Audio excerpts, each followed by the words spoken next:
Mitä oikein tarkoittaa yhteiskunnallinen yritys? Tiivistettynä se tarkoittaa yritystä, joka vastaa omalla toiminnallaan johonkin yhteiskunnalliseen haasteeseen. Toisin sanottuna yhteiskunnallisen yrittäjän ideana on tehdä hyvää ja ansaita sillä, jotta voisi tehdä lisää hyvää. Ensinnäkin tarvitaan intohimoinen ja perään antamaton yrittäjä. Toiseksi valitaan jokin yhteiskunnallinen tai ympäristöllinen haaste, joka halutaan ratkaista. Esimerkkinä tästä saastuttaminen, yksinäisyys, köyhyys tai vaikkapa epäterveelliset elintavat.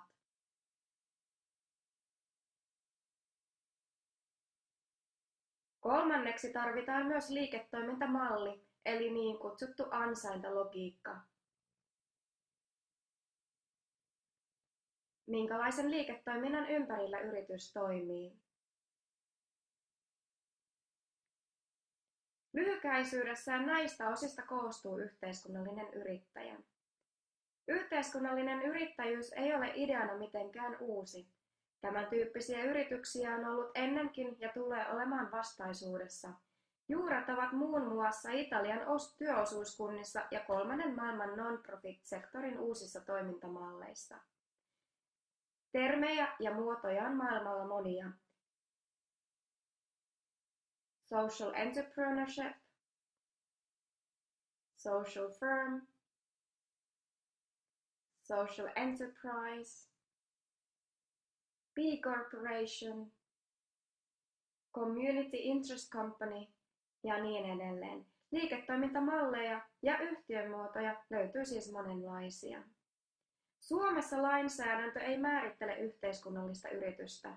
Yhtiömuotona voi olla esimerkiksi osuuskunta, osakeyhtiö tai toiminimi. Yhtiömuodolla ei ole väliä. Suomessa voi kuitenkin hakea erikseen yhteiskunnallisen yrityksen merkkiä niin halutessaan. Merkkiä hallinnoi Suomalaisen työn liitto. Erityishuomiona kannattaa muistaa, että sosiaalinen yritys on kuitenkin säädetty lailla. Yritys voidaan luokitella sosiaaliseksi yritykseksi, jos yrityksen työntekijöistä vähintään 30% on vajaakuntoisia tai yritykseen työllistettyjä pitkäaikaistyöttömiä. Sosiaaliset yritykset ovat yleensä myös yhteiskunnallisia yrityksiä, mutta termi yhteiskunnallinen yrittäjyys kattaa sisälleen laajemman kentän. Tiivistettynä, miten siis tunnistaa yhteiskunnallinen yritys? Kysy 3 seuraavaa kysymystä. Ratkooko yritys jotain tiettyä yhteiskunnallista ongelmaa?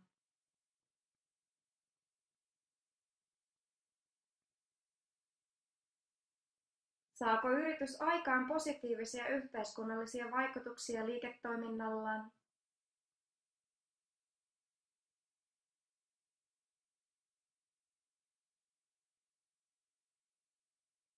Käytetäänkö suurin osa voitoista yrityksen yhteiskunnallisen tavoitteen edistämiseen?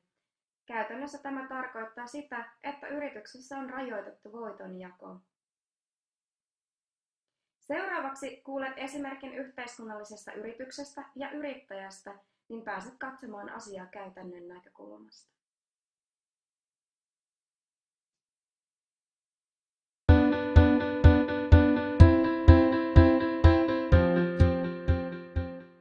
Mä oon Henri Valvanne, Lätkäroilun toimitusjohtaja ja perustaja. Ja meidän yritys tekee palveluita, jotka parantaa mielenterveyspalveluiden saatavuutta. Ollaan kehitetty tämmöinen vapaat ajat nettipalvelu, jonka kautta sä löydät itsellesi sopivan psykoterapeutin ja saat varattua ajan helposti.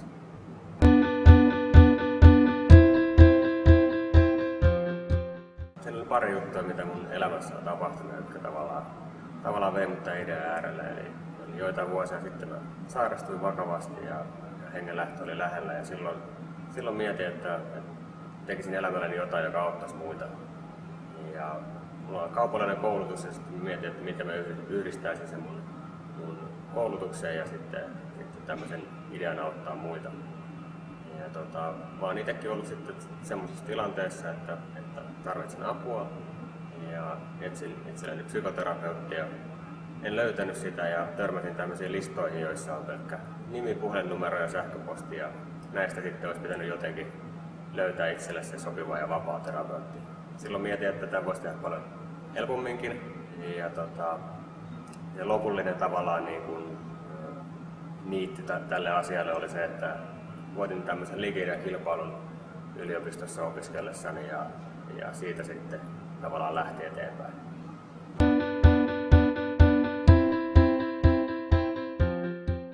Eli tällä hetkellä me pelotetaan näistä yhteydenotoista ja varauksista, jotka tulee sen meidän vapaata palvelun kautta. Ja tarkoitus on tuoda myös uusia palveluita sinne meidän alustalle, kuten videoterapiaa ja tämmöistä mätsäystä potilaiden ja terapeuttien välillä, ja näistä sitten velottaa kuukausimaksua.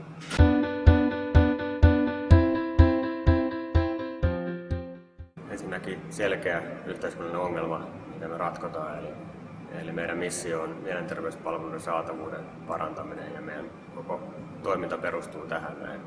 Toisekseen meillä on sitten vahva arvopohja tässä mukana, ja kolmas juttu on sellainen, että meillä on myös rajoitettu voitonjako, eli niillä voittovaroilla, mitä tästä meidän toiminnasta tulee, niin me kehitetään sitten uusia palveluita, jotka on sitten taas tämän meidän mission mukaisia, tai sitten me voidaan tehdä yhteistyöprojekteja vaikka mielenterveysjärjestöjen kanssa ja ohjata meidän varoja sinne. Niin näissä kaikissa asioissa se näkyy.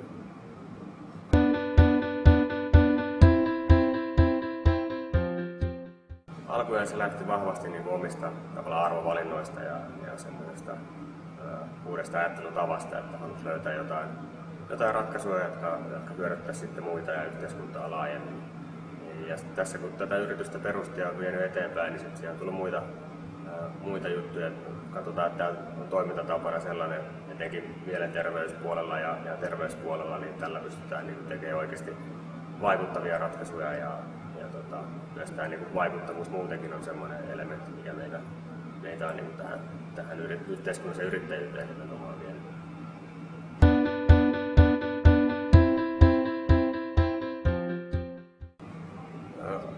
Alkuun pääsin silloin sen liike-kilpailun voiton myötä, eli sain vähän rahallista tukea ja sitten tämmöistä niin sparrausta paikalliselta yrityshautomolta, ja se niin sai perustamaan sen yrityksen silloin.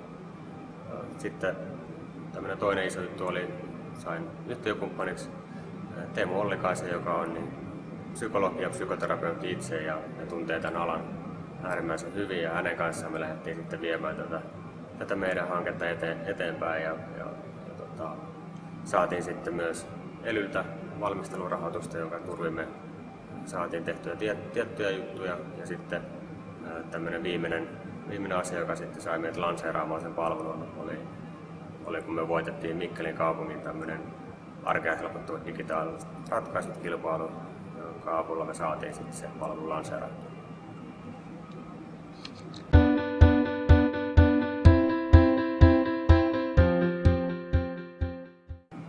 Yhteiskunnan yritys voi saada ihan samoista paikoista kuin normaalikin yritys. Eli nämä julkiset tahot ja bisnesenkelit ja muut on ihan yhtä lailla yhteiskunnallisen yrityksellä haettavissa kuin muullekin, mutta yhteiskunnan yrityksellä on myös tiettyjä etuja. Eli me nähdään ainakin, että se yhteiskunnallinen yrittäjyys sopii äärimmäisen hyvin sen vaikuttavuussijoittamisen malleihin ja sitten toisaalta esimerkiksi joukkorahoitukseen.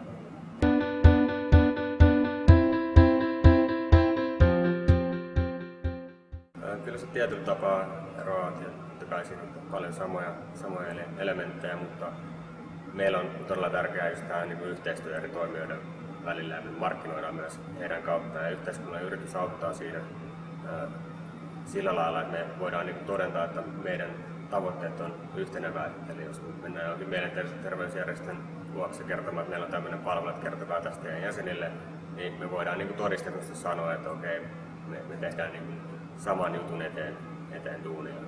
Eli siinä se näkyy, ja totta kai myös meidän muussa markkinoinnissa, että me tuodaan meidän arvoja esille vahvasti ja tätä yhteiskunnallista vaikuttavuutta. Että se kaikkialla näkyy, että se vähän sitten eroaa myös ehkä muiden yritysten markkinoinnista.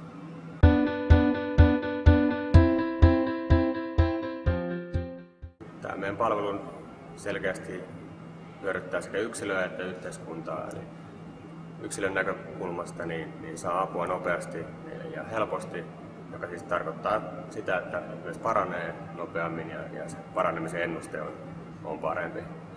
Yhteiskunnan kannalta niin tämä toimii täysmuotoisesti, niin silloin me otetaan painetta myös julkiselta terveydenhuollolta pois. Ja sitten taas kun katsotaan yritysten työterveydenhuoltoa, niin siellä me pystytään helpottamaan työntekijöiden pääsyä hoitoon ja sitä, että ne palaa myös nopeammin töihin.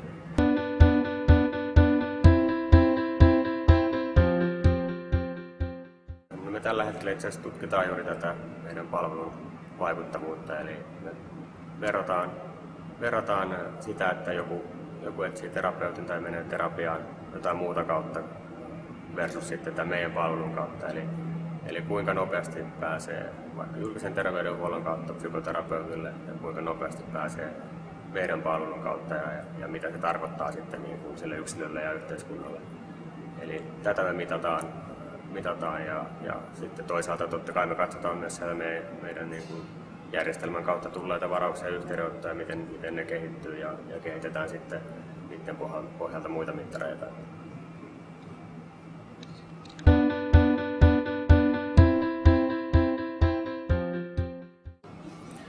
Kyllä mä tekisin, mutta totta kai siinä on niin kuin tehnyt jotain virheitä varmasti ja niistä on sitten opittu. Ja ehkä yksi semmoinen niin kuin iso juttu, mikä olisi tietenkin niin kuin alusta asti ollut hyvä olla valmiina, on niin kuin sitoutunut tiimi, eli yksin on vaikea tehdä asioita.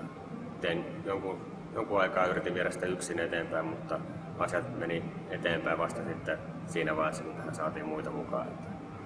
Sellainen oppi on tuosta ehkä jäänyt.